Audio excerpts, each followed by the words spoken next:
आज होती मंडळी संकष्टी अंगारिकी चतुर्थी, त्या निमित्ताने आम्हाला मंदिरात जायचं होतं म्हणून आज आम्ही छान लुक केलेला, दोघींनी साडी घातली होती आणि आमची साडी पण सेम सेम होती।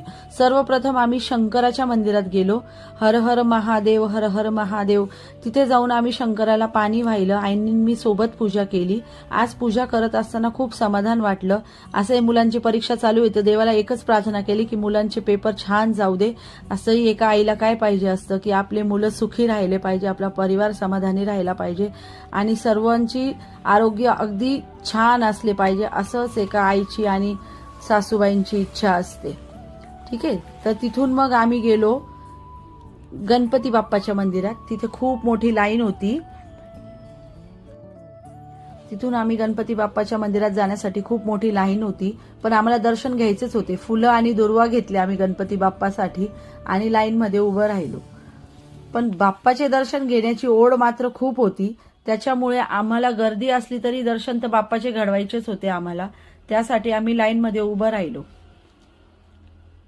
आणि असं करता करता